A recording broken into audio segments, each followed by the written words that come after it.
And now, I guess our next presentation is once again more locally focused. And, over those of us who've been on council maybe for the last few years and know that we were all tasked in the last mandate with developing codes of conduct for our councils.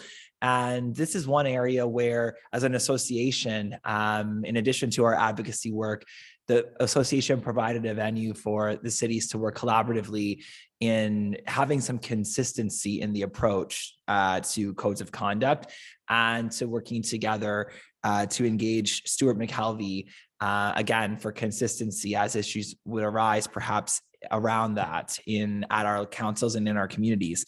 So I'm pleased to introduce our next speaker, Sacha Morisset, who's a partner at Stewart McKelvey, and will walk us through a case study regarding our code of conduct issues and protocols. So please join me in welcoming to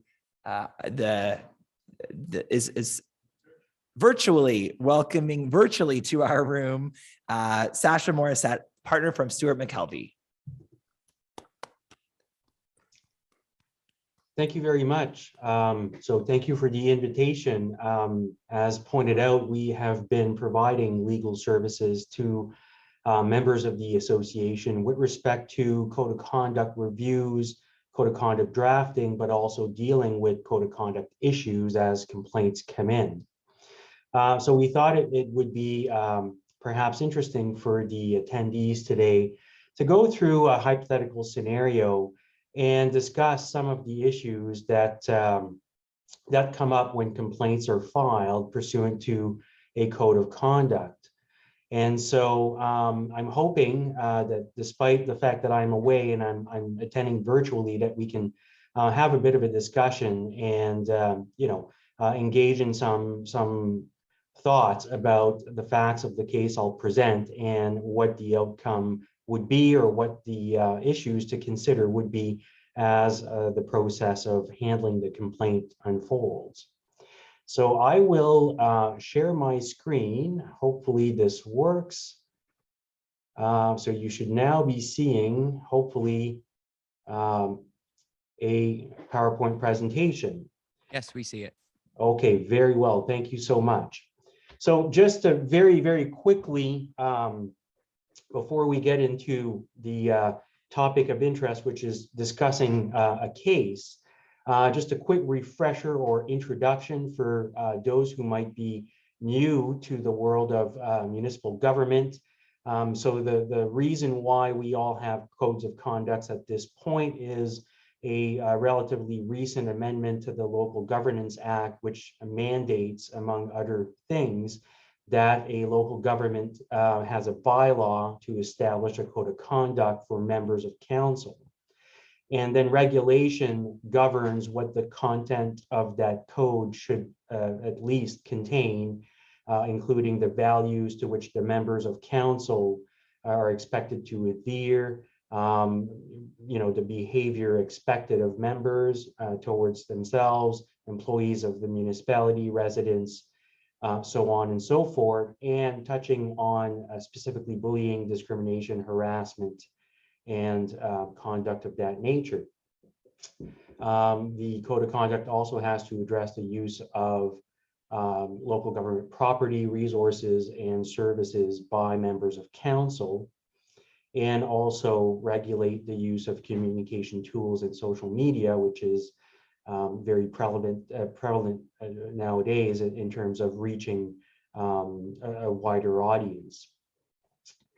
So as these codes are adopted and council members are reviewing them and reflecting on how it impacts the proper discharge of their duties, some of the key issues that come up, certainly are, where do you draw the line between a proper but heated and passionate debate or political discourse and something that would constitute misconduct that would somehow cross a line established by the code? What is offensive? How do you define offensive? What's offensive to one person might not be offensive to someone else. So how do you regulate your actions and your statements? what is unprofessional? Again, is there a clear standard or definition of what that might be?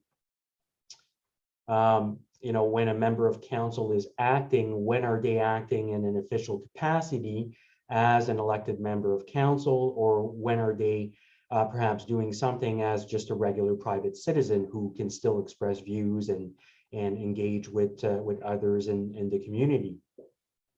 How do you deal with hot issues? What happens if I disagree with my colleagues around the table and I disagree with the ultimate decision of council? So how do I voice that without offending the code of conduct? Citizens who have elected members of council have expectations. They want to see action. So what matters of administration am I supposed to not be involved in, and that are really within the jurisdiction of city staff? And what about social media and public statements? How do I govern myself to make my views known, yet not offend the code of conduct? So these are all kinds of issues that come up, from time to time, either reflecting on something you're about to do, or something that you notice or have to answer to because there's a complaint.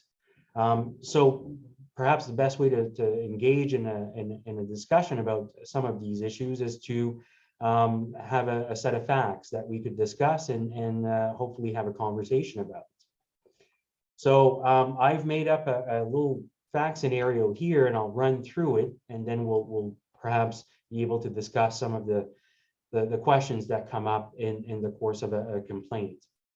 So I've made up this fictitious municipality of Pleasantville, and Pleasantville is home to more homeless people than other municipalities in the greater area. There's an informal group of volunteers that call themselves LIFE, which stands for Life is for Everyone. And this is not a charitable organization. It's not a formal legal person. It's an informal group of volunteers that are active in the community, and they hand out donated clothing, necessities, food, toiletries to the homeless people of Pleasantville. And a lot of their activities are concentrated in the largest public park in the city, where more homeless people tend to gather, and so it's easier to distribute, I suppose, all of those donated items that they might need. So Life volunteers have been active in the park handing out donated items, but they are approached and advised by bylaw officers that they're not allowed to do that anymore, and if they do, there'll be enforcement action, and they could be ticketed for their activities. So they're upset, and they've posted about this on their Facebook page, and they've also called on Councillor Smith to help, because he is a person known to be sympathetic to initiatives to help the most vulnerable in our society. So Councillor Smith, having been called upon to help, has sent an email to the bylaw enforcement department and to the manager of that department, demanding to know who made this decision to stop the volunteers from doing what they do in the park. He wants to know the rationale for that discussion. He wants proof of authority that they can actually do that they could actually ticket people for handing out donated items in the park. And he's officially asking that the decision be put on hold so that council can fully debate this issue. And he's forwarded part of his email exchange to someone at Life, and that person has then posted excerpts of the email exchange on the Facebook page, and commending Councillor Smith for trying to help. So what is on Facebook? Let's take a look at it. So this is the email. I'll read it because the text is perhaps a little bit small. So the email is from Councillor Smith to the manager of the bylaw enforcement department, and says, I'm writing to you on a matter of some concern. I've been informed by representatives of Life, which are supplying food to those in need, that they were approached by bylaw officers who instructed them that they are no longer allowed to distribute food in the park. They indicated that the bylaw officer stated that the orders came from their supervisor and were at the direction of the city. I'm writing to you to determine if this action as described is accurate, and have we as a city decided to remove Life from the park? If not, can I get a clear statement that Life may continue to provide free food to those in need as long as they meet all reasonable regulations regarding health and safety? If it is true, can you provide me with the rationale and authority to remove this operation, and with the names of the staff or elected officials who initiated this course of action? As a member of council who supports this group in their efforts and who was not consulted in any way with this decision, I would like to be informed as to why, who, and how this occurred. I would also like to officially request that actions to remove this group from the park will be put on hold until a full report is presented to members of council, and we as elected council have had an opportunity to debate and decide on any further course of action. The last thing we need as a city is to act precipitously and give our community a black eye on this issue. I am told that the group intends to be in the park tomorrow. A prompt answer would be appreciated. Thank you.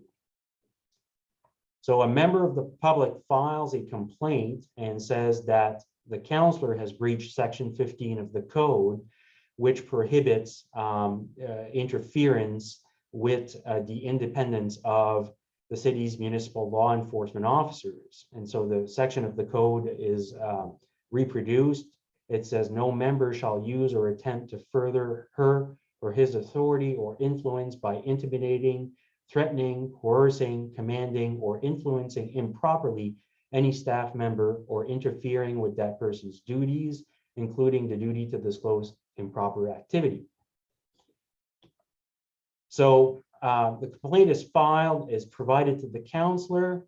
Councillor Smith says that he did not give any direction to staff or seek to coerce anyone into doing anything. He acknowledges that as an individual member of council, he has no authority to direct staff to undertake any particular action. He says that his communications were consistent with his role as a member of council to raise inquiries he felt relevant and to seek information. He says that council members have a duty and an obligation to exercise an oversight responsibility and make inquiries when concerned with actions taken by staff. He says that the tone of his email was cordial and not coercive in any way.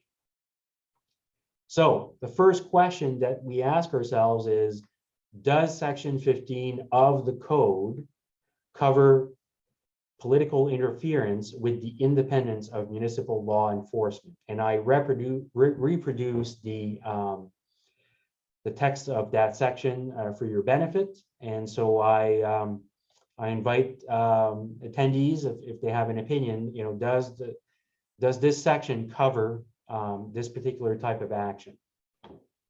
Any comments?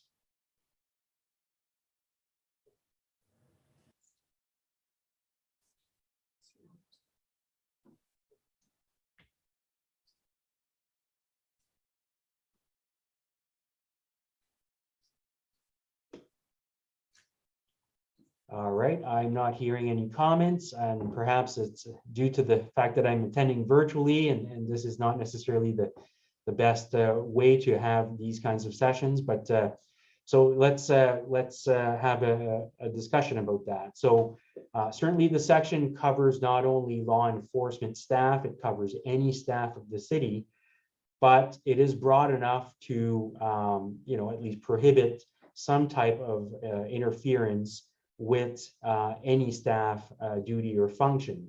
And so an interference with municipal law enforcement would very likely be caught by this section.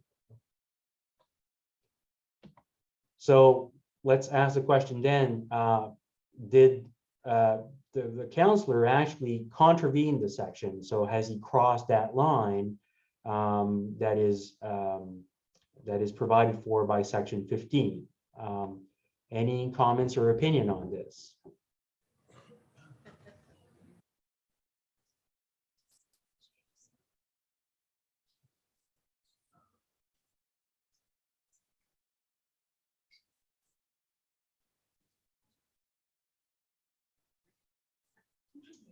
No ideas on the topic. So let's dissect as we lawyers would, and as an investigator would, what is best known about what Councillor Smith has done, which is write an email.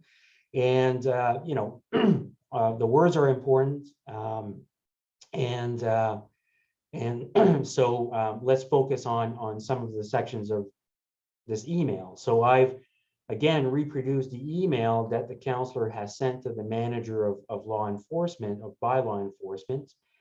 And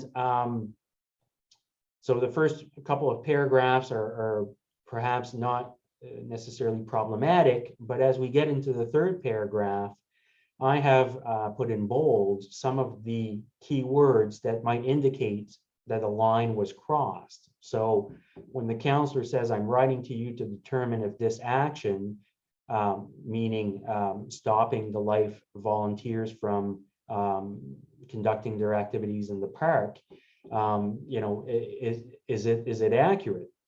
And then he says, you know, have we as a city decided to do this? And can I get a clear statement that life may continue?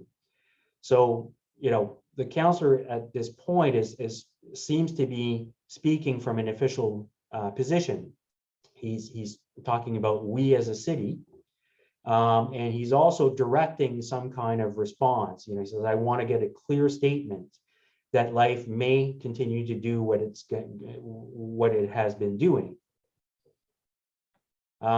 He goes on and he said, if it's true that we're going to stop them, can you provide me with the rationale and authority to remove this operation, and with the names or staff elected officials who initiated this course of action?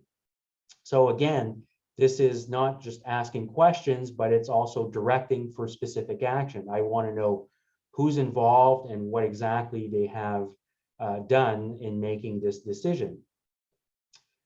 He goes on to say, as a member of council who supports this group and their efforts, and who was not consulted in any way with this decision, I'd like to be informed as to why, who, and how this occurred.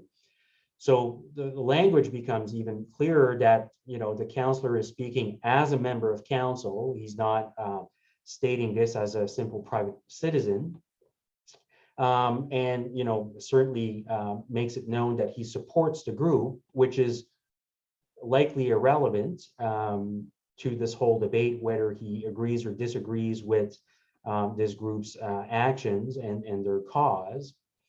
And then he goes on to say, and I was not consulted, implying that he ought to have been, or that every member of council ought to have been consulted. So this calls into question the independence of bylaw enforcement, suggesting that somehow decisions on bylaw enforcement should really be vetted by council or by elected officials. He goes on to say, you know, I would also like to officially request. So he uses the word officially, meaning I'm doing this as a member of council. It's not a request I'm making that may be ignored. It comes with some official capacity.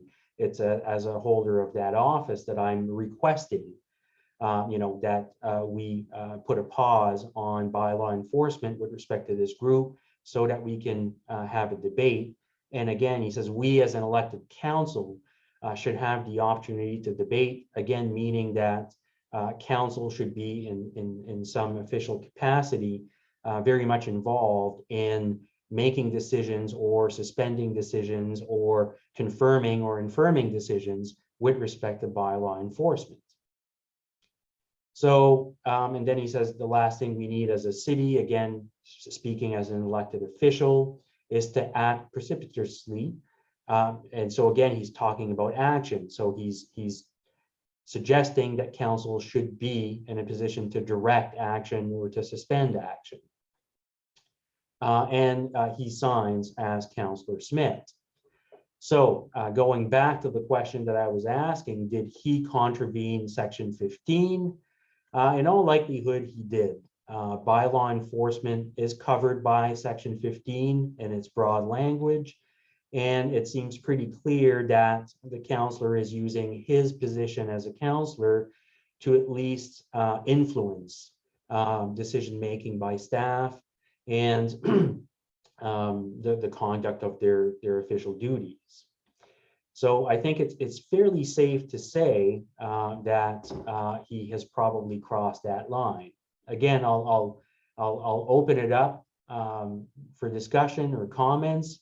Do you think that the councillor's use of authority was improper? Did he attempt to improperly influence decisions that are within the authority of staff? Is there any room for an appropriate use of authority or influence in this fact scenario?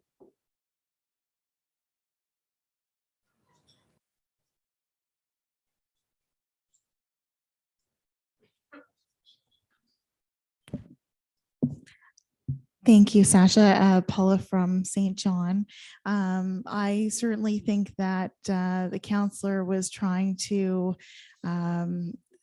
influence improperly this decision because it is bylaw. So it is essentially a law and it needs to be respected. And that's what our bylaw officers are supposed to be doing. So to try to use your authority to influence that is completely inappropriate, in my opinion. Okay. Good point. I would add to that as well, that part of the analysis here and what you would probably get from an investigator would also touch on the fundamental importance of independence of law enforcement. And law enforcement, is key. Laws are in place and they have to be respected and enforced. But law enforcement also comes with discretion. And so for law enforcement officers, whether they're bylaw officers or they are police persons, in order for them to have true discretion in their functions, they cannot be influenced by someone else. That discretion needs to remain theirs and unfettered. So thank you for those observations. So in all likelihood, we've established that the section covers this fact scenario and a line has been crossed. Now, what should be the consequences? And here, some of the questions that we may want to ask ourselves, is, might this have resulted in some kind of error of judgment made in good faith? So is it possible that the councillor, although improperly attempting to influence, really did not have ill intent? So is intention here relevant at all? So maybe I opened that up for debate. Does it matter that he crosses a line, whether he acted intentionally or that he did so with the mistaken belief that what he was doing was appropriate and completely in line with his functions as an elected official?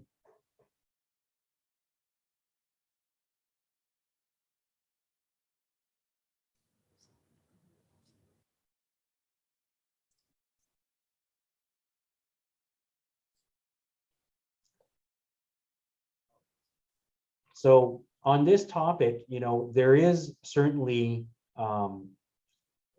whenever you have a situation where a code of conduct has been breached, the overall assessment with respect to the consequences for the breach can and should take into account mitigating factors. So, the concept of an error of judgment made in good faith is certainly something that can be considered. It does not mean that there should be no consequences, but it means that mitigating factors could impact the seriousness of the consequences that will flow from the breach. And so here, let's assume that after the preliminary findings have been made known to the counselor, so he's been told this section covers, law enforcement duties, and we believe that you have crossed a line. What do you have to say now? And the counselor says, look, it was never my intention to influence decisions on investigations. I really, truly only wanted to secure information for follow-up. But I now recognize that my email perhaps could have been clearer. I perhaps should have used different words. He says that he acted with his own understanding of his role as a counselor based on training and instructions and orientation that he received when he was first elected and joining that role. He says that now, with the benefit of this experience and the comments from the investigator, he has a much better understanding of the separation of the role of counsel and law enforcement staff. And he says, I suggest that counsel and all council members could benefit from further education and training on this topic because it really wasn't that clear in his mind prior to being told of the findings and having an opportunity to really further reflect on his actions after the fact. So he says that, yes, his email was perhaps in breach of the code, but it was inadvertent. It was an error of judgment made in good faith, and that it was never his intent to insert himself in the decision of a municipal law enforcement officer. And he does apologize for having crossed that line. And so, here it may be accepted, provided that the counselor, is believed to be genuine in what he says, that he was really truly motivated by a desire to secure the continued provision of food and help to the homeless people and people living in extreme poverty, and that he lost perhaps sight of his role and of that necessity to separate counsel from law enforcement. And so that despite his clear interference with the independence of law enforcement, his contravention was more akin to an error of judgment made in good faith. So at that point, I again invite attendees, if they have an opinion, there's been a breach, there's been an acknowledgement, there's been some kind of reflection and insight on the part of the counselor about the whole situation. How would we view the consequences at this point? What might be something that council, could properly order as the resolution of this complaint?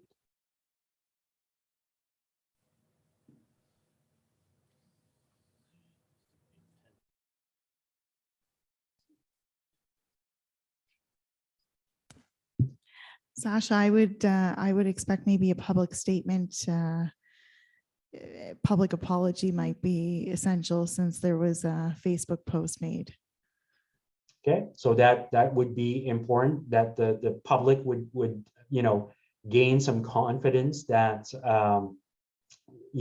this type of action has crossed the line, and it was done in a very public way, and despite the very good intentions of the counselor, this is a line that should not be crossed, and there is a public acknowledgement that these kinds of political actions should not take place. So that's probably something that could be considered by council as a part of the order that would flow from a finding that this complaint has been established on the facts. So perhaps something coming from the counselor, perhaps a that public apology and that public recognition that a line has been crossed and should not have been, could be published so that the public would take notice of it. So that's a good good suggestion. Should there be any further action as against the counselor in terms of a caution or a suspension, some type of other disciplinary measure?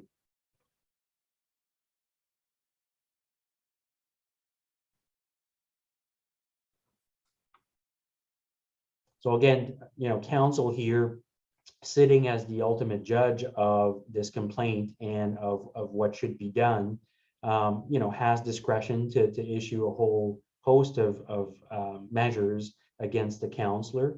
But it could very well be that the public apology and recognition of wrongdoing would suffice to, address public trust in municipal council, but also act as a deterrent to the counselor and other elected officials, and that the goal of ensuring that this behavior does not repeat itself would be accomplished.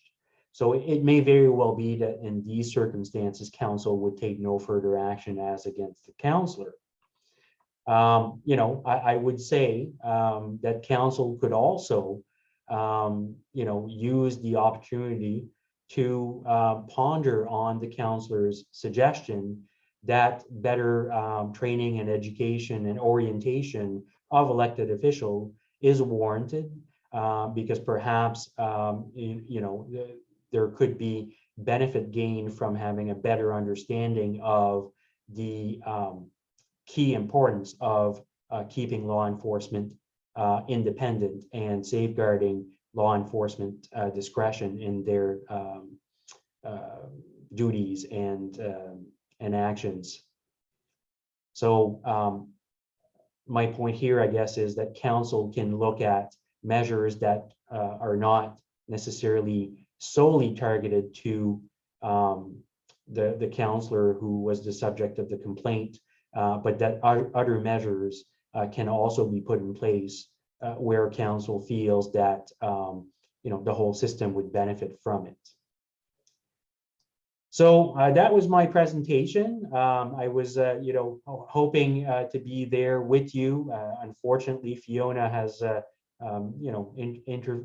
interfered with my travel plans, and I wish I could have been present, and perhaps we could have had a more dynamic debate and discussion about this hypothetical fact scenario. But I do thank you for your comments and your attention. So I will just sort of leave it open for any questions about this or about the work we do or code of conduct issues, as participants may have some questions that they would like to discuss. Hi, Sacha. It's Dawn Arnold, the Mayor of Moncton, and I haven't had the pleasure of meeting you yet, and I'm happy about that, I gotta say. But I did work very closely with your predecessor on, unfortunately, too many topics, and I will reach out in the next couple of weeks just to establish a relationship, because inevitably there will be more. We are living in a time right now, when we look at municipal world every single day, there's some sort of code of conduct infringement in some community across the country. I think it's a really good reminder today that all of us have an obligation to ensure that our councils and that all of us know what our roles and responsibilities are. And I think refreshing that all the time is a really important thing. And if anyone's interested, we do have that. We have something in Moncton called the Enhancing Democracy Implementation Committee. And in a part of that committee was really defining what the roles and responsibilities are of councillors, deputy mayors, and that sort of thing. On this particular topic, I think there are a lot of different issues here. I don't know if this is appropriate or not, but what would have happened if the counselor in question had perhaps reached out to bylaw as well, and maybe had an apology to them, or maybe even have bylaw in, and so that council understands what their role is a little bit better from a relationship perspective. So I'd like your opinion on that. And secondly, I'd like your opinion on how would this have gone differently if it had been a staff member that had lodged the complaint, or if it was another counselor? Because I actually think the scenario where it's a citizen is the easiest scenario. So I'd love to hear your comments. Thanks. So perhaps if I can ask you to just clarify the first part of your question. I believe that you had suggested if the facts were slightly different, as in if the counselor had reached out to a bylaw enforcement officer rather than a manager. Was that the first part of the question? Well, that is a great point, and that does happen. Sure, go ahead with that. Yeah. So in this particular fact scenario, the counselor did cross a line, but at least the communication, which was still inappropriate, was directed at a manager. I think that the severity of the misconduct would have been heightened had the counselor reached out to individual bylaw officers and not to the manager. The manager, at least being in a position of greater authority, would have perhaps greater authority to, or at least more ability to push back on the political interference. Whereas communicating with a bylaw officer might be seen as a greater use of influence. The power imbalance would be significantly greater in those circumstances. So I think that in this case scenario, it is perhaps good that the counselor at least reached out to a manager and did not seek to influence, the actual on the field bylaw officers. With respect to the question as to, what would have happened if the complaint had come from someone else? So right now it's a member of public because they saw it on Facebook. What if it had come from a staff member? What if it had come from another counselor? I don't believe with these facts that it would have mattered, like the source of the complaint. So who files the complaint typically is not all that relevant. What is relevant is all of the facts that come out of the investigation, no matter who, quote or unquote, blew the whistle. So I don't think with these facts it would have mattered. But certainly, yeah, if the facts were different and there were more communications with multiple staff, including staff at a lower level, that would probably increase the severity of the interference, and therefore possibly also lead council to take more severe measures in terms of disciplinary action. Are you good, Your Worship? Thank you, Sacha. Greg Erickson, Deputy Mayor for the City of Fredericton. I wonder if you wouldn't take a moment to discuss the investigators' reports. I know your firm's on the hook to do the external investigator piece, and there are certain outcomes that are expected from investigative reports. And if you could also touch on any kind of duty of stewardship your firm might have for the reports as they're presented to council. Sure. Yeah. So when we are asked to investigate, the idea is that council is trying to separate the investigative function, the fact gathering part of the process, from the ultimate decision making. Because your codes of conduct, which can vary from city to city, still make council the ultimate judge and decider of whether a complaint is founded and what should be the outcome. But when we are tasked with investigating complaints, certainly we are called upon to do that because of a particular expertise in fact gathering and fact analysis. And most cities will also say, we don't want you to just gather the facts and tell us what happened, but we would also like, as an investigator, your recommendations on what might be the outcome of this complaint. If it is founded, what would be the appropriate disciplinary action.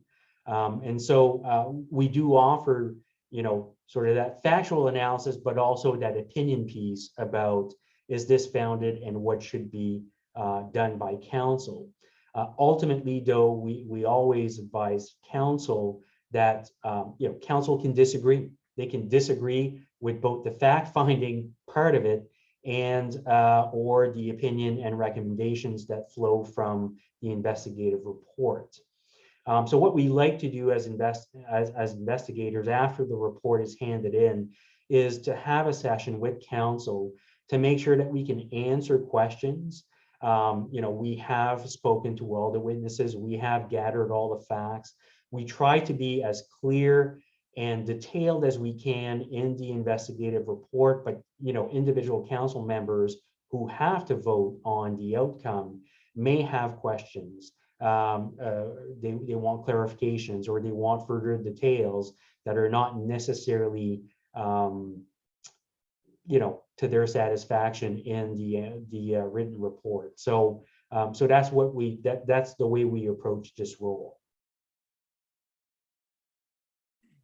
Just a quick follow-up. And so that, of course, would include in the investigative report making references to the appropriate legislation and any principles of statutory interpretation, that would help illuminate the nature of the code of conduct violation, whether it's founded or unfounded. And then the ability to, have the council talk to the investigators to understand those connections. Yes, absolutely. So I would say on that certainly the very key part in all investigations is the fact-finding exercise and the factual findings that we as investigators put forward. In terms of statutory interpretation, sometimes that requires more opinion on our part, sometimes not. It really depends on the facts and the particular allegation. Sometimes it is very clear that a particular section of the code has been breached, and it requires very little commentary on our part because it is pretty evident on its face. Sometimes things can be a bit trickier depending on the facts in the particular section. And so then we may delve into statutory interpretation. We might also offer case law that could help better understand whether the complaint is founded. And one last question before I stop hogging the mic. After an investigation, is concluded and a member of your firm, has signed off on it, if a number of years go by and the city of Fredericton, for example, has questions about that report, is your firm still able to provide, a legal opinion or service related to that, or is it limited to the work of the single employee in confidence? So when we provide a report and counsel adjudicates the complaint, then that's the end of that particular matter. That being said, if there should be any questions down the road, we can always offer opinion or have discussions with counsel that flow from an old report. But typically, the idea is that the complaint will be adjudicated. And so at some point it becomes res judicata. It has been adjudicated. But we keep all of our reports on file. And if for whatever reason a discussion should be warranted with respect to any report, we would certainly be willing to do that with counsel. But if the matter's been adjudicated, you can't revisit those issues.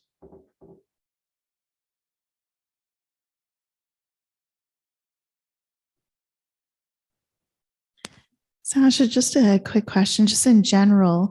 I'm sure that you would get a lot of different requests, like complaints for code of conduct rather. And I'm sure that you would make a whole wide range of recommendations. Just wondering if you can give us an idea of what types of recommendations that you would normally make if somebody is seen to have gone against the code of conduct. Yeah, so again, and look, let me put it to you this way. Municipal officials, like elected officials, are not employees. And so code of conduct issues are not identical to employment issues. but there is some parallel. And so the same way an employer can take various actions against an employee who engages in misconduct, the same applies here. And so the issue here is to try to apply the rule of proportionality. So meaning that the consequences for a breach should match the severity of the misconduct. So not all complaints, even though founded, raise the same level of seriousness. So our recommendations would certainly factor that in. So, you know, how severe is the breach? How severe is the misconduct? Other parts of what could come into play would be whether or not the particular person who has breached the code has engaged in that type of behavior in the past. So, for example, if there have been multiple findings against a particular elected official, then that raises the level of severity, not with respect to the last or culminating incident, but with respect to a pattern of behavior. And so our recommendations could also take that into account. So our recommendations could be, could be a caution. So, that, the person be, formally cautioned against this behavior and not engaging in that behavior again. But it could also lead to more severe outcomes, such as suspension or even, removal from council. Again, taking into account the severity of what transpired.